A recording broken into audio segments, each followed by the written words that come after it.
प्रणाम दोस्तों।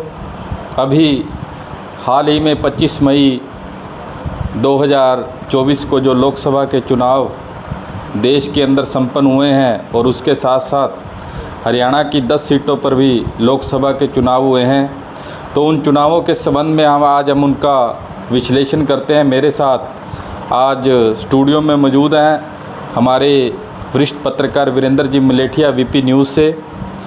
तो अब हम वीरेंद्र मलेठिया जी से भी चुनावों को लेकर आज हम जो 5 संसदीय क्षेत्र जिनमें सिरसा, हिसार, रोहतक, भिवानी और कुरुक्षेत्र, इन 5 संसदीय क्षेत्रों में जो चुनाव का क्या परिणाम रहेगा और किस किस प्रत्याशी के बीच में मुकाबला है, उसको लेकर हम वीरेंद्र मलेठिया जी से चर्चा करेंगे। हाँ जी वीरेंद्र जी। जी नमस्कार। नमस्कार। तो सबसे पहले हम वीरेंद्र जी बात करते हैं सिरसा संसदीय क्षेत्र की। सिरसा संसदीय क्षेत्र में भारतीय जनता पार्टी से डॉक्टर अशोक तंवर उम्मीदवार थे और कांग्रेस पार्टी ने कुमारी शैलजा को यहाँ चुनाव मैदान में उतारा और इनेलो ने संदीप लोट पर अपना जो है दाव लगाया। तो मुख्य मुकाबला जो है इन तीनों के बीच में ही रहा।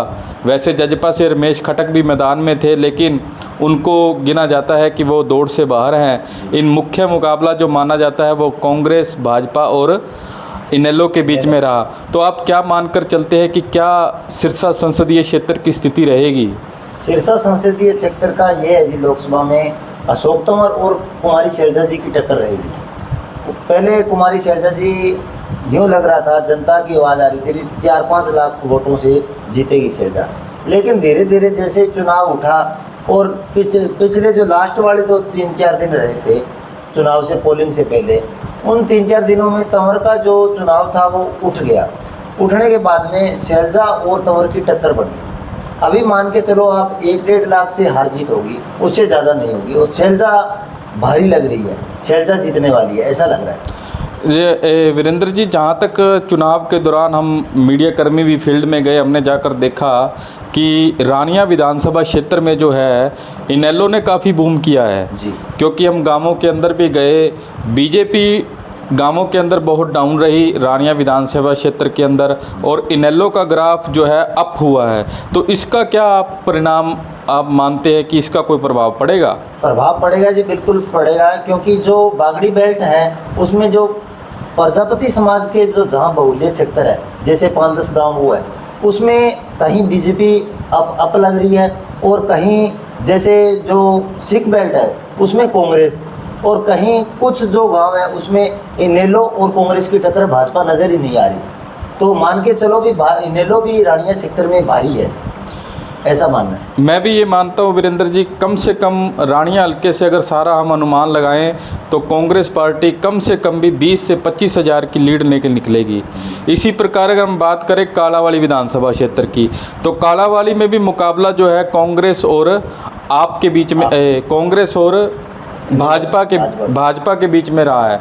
तो वहाँ से आप क्या मानते हैं कि कालावाली से कितनी लीड किस पार्टी को मिल सकती है? कांग्रेस की ही लीड रहने वाली है, क्योंकि भाजपा उसमें कालावाड़ी में भी डाउन है। क्योंकि कालावाड़ी में भी सिख बेल्ट में जो सिख बेल्ट के जो जितने वोटर है वो, क्योंकि किसान आंदोलन के दौरान उनका भाजपा का विरोध रहा था, वो फैक्टर चला है चुनाव के दौरान, उससे डाउन रहेगी भाजपा। तो मान के चलो वहाँ 50-60 हज़ार की लीड कांग्रेस पार्टी लेने वाली है। ठीक है। तो सिरसा, अगर शहर की बात करें, सिरसा विधानसभा की बात करें, तो वहाँ कांडा बंधुओं ने बहुत जोर लगाया डॉक्टर अशोक तंवर के लिए। डॉक्टर अशोक तंवर के चुनाव को बनाने में, चुनाव को अप करने में कांडा बंधुओं का बहुत महत्वपूर्ण साथ रहा, बहुत बड़ा योगदान रहा। तो क्या मानते हैं कि सिरसा जो विधानसभा क्षेत्र है उसके अंदर शहर में और सिरसा विधानसभा के जो गांव आते हैं उनमें आप क्या देखते हैं कि कौन बीजेपी लीड उठा रही है वहां से, या कांग्रेस पार्टी अप कर रही है? सिरसा शहर के जो शहरी वोटर है वहाँ से तो भाजपा जीत रही है, और जो गाँव का है, जो सिरसा के गाँव है, वहाँ से कांग्रेस।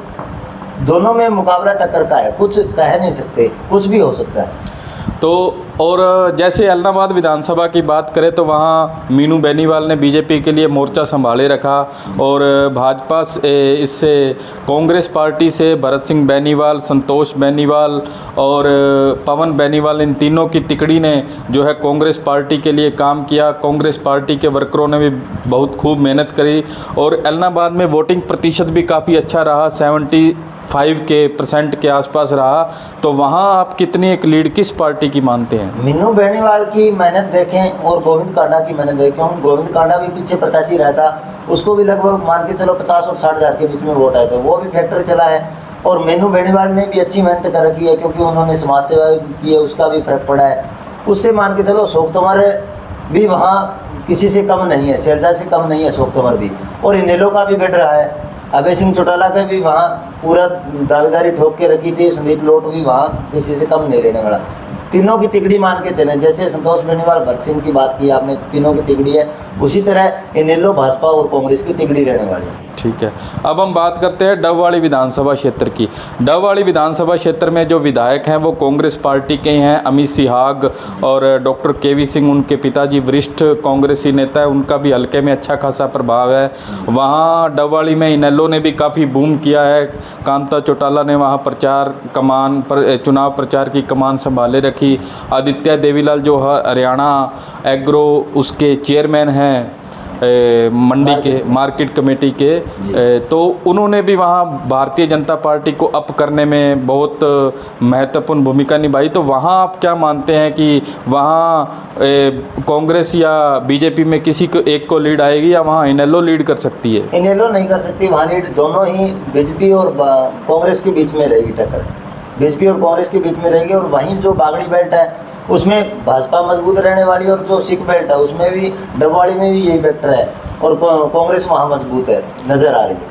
तो कुल मिलाकर हम बात करें कि सिरसा विधानसभा के 5 सीटों पर आप मानते हैं कि 1-2 सीटों पर जो है विधानसभा क्षेत्रों में फाइट है और 2-3 क्षेत्रों में आप मानते हैं जैसे रानिया, कालावाड़ी में आप मानते हैं भी कांग्रेस लीड लेके निकलेगी।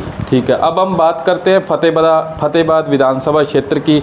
तो वहाँ फतेहाबाद में बीजेपी का वोटर बहुत ज़्यादा है और पिछली बार अगर हम बात करें तो पिछली बार बीजेपी को फतेहाबाद से 75,000 वोटों की लीड आई थी।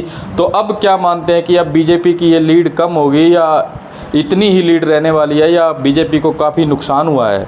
नुकसान हुआ है जी, पीछे के मुकाबले नुकसान हुआ है क्योंकि फतेहाबाद से दूड़ाराम भी विधायक रहे हैं, अन्य 1-2 और भी जो प्रहलाद सिंह गिल्लाखेड़ा वो कांग्रेस से, दोनों का मुकाबला माने तो फतेहाबाद से ये बीजेपी थोड़े डाउन रहने वाली है, कांग्रेस अप लगेगी। तो क्या माने कि अब बीजेपी फतेहाबाद से कितनी एक लीड उठा सकती है या बराबर दोनों वहाँ से? बराबर थोड़ा मतलब मुकाबला रहेगा, कांटे की टक्कर है। ठीक है, तो आगे हम बात करें जैसे रतिया से मान के चल रहे हैं कि जिस प्रकार कालावाड़ी में कांग्रेस का लोगों में कांग्रेस के प्रति उत्साह देखा गया, ऐसा ही हाल रतिया के अंदर भी हमें जहां तक सर्वे के अंदर आया है कि रतिया में भी लोगों ने खूब कांग्रेस पार्टी के पक्ष में मतदान किया है। तो वहाँ भी कांग्रेस पार्टी की ही लीड रहने वाली है। ऐसा नहीं जी, वहाँ लक्ष्मण नापा जो रतिया से विधायक रहे हैं उन्होंने भी अच्छी मेहनत की थी भाजपा के लिए। तो भाजपा और कांग्रेस का मुकाबला जहाँ तक मेरा मानना है कांटे की टक्कर रहने वाली है क्योंकि वो भी किसी से कम नहीं है और इनेलो वाले भी वहाँ मजबूत दिखाई दे रहे हैं रतिया में भी। ठीक है, अब हम बात करें टोहाना की। तो टोहाना में जैसे देवेंद्र बबली कांग्रेस के साथ आ गए, वहाँ देवेंद्र बबली के साथ आने से एकाएक ही कांग्रेस पार्टी ने वहाँ गेन किया। तो वहाँ क्या मानते हैं आप, टोहाना में भी कांग्रेस पार्टी की लीड आ सकती है? टोहाना में आ सकती है जी, क्योंकि देवेंद्र बबली के आने से मजबूत हुई है शैलजा, मजबूत होने पे वो फ़ायदा मिलेगा, शैलजा को एक अलग से फ़ायदा मिलने वाला है। तो वहाँ कांग्रेस की जीत हो सकती है। और इसी प्रकार एक नरवाना विधानसभा क्षेत्र भी है। नरवाना में भी जो है शैलजा और भारतीय जनता पार्टी के प्रत्याशी अशोक तंवर के बीच में ही फाइट रही है।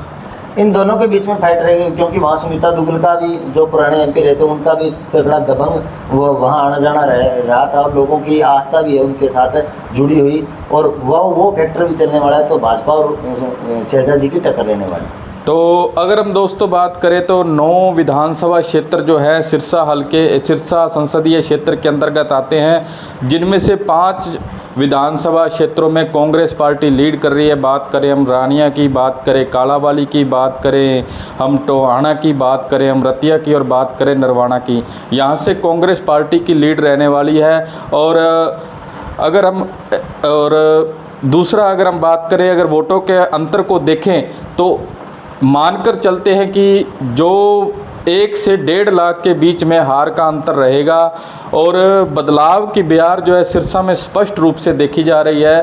तो विश्लेषण से तो यही निकल कर आता है कि कुमारी शैलजा इस सीट को आराम से जो है 1 से 1.5 लाख वोटों के अंतर से जीत जाएंगी। बाकी जनता 4 जून को जो रिजल्ट आएंगे उसके बारे में ही सही पता लग पाएगा कि जनता ने, क्योंकि बात ये मानी जा रही थी कि जो साइलेंट वोटर है वो बीजेपी के पास है और जो प्रचार वाला वोटर है वो कांग्रेस पार्टी का है। लेकिन कहीं ना कहीं जब चुनावों के अंदर हमने जब ज़मीनी हकीकत जाकर देखी तो जो साइलेंट वोटर जिसे बीजेपी का माना जाता था वह भी कांग्रेस पार्टी के पक्ष में जो है प्रचार कर उसके मतदान करते हुए देखा गया।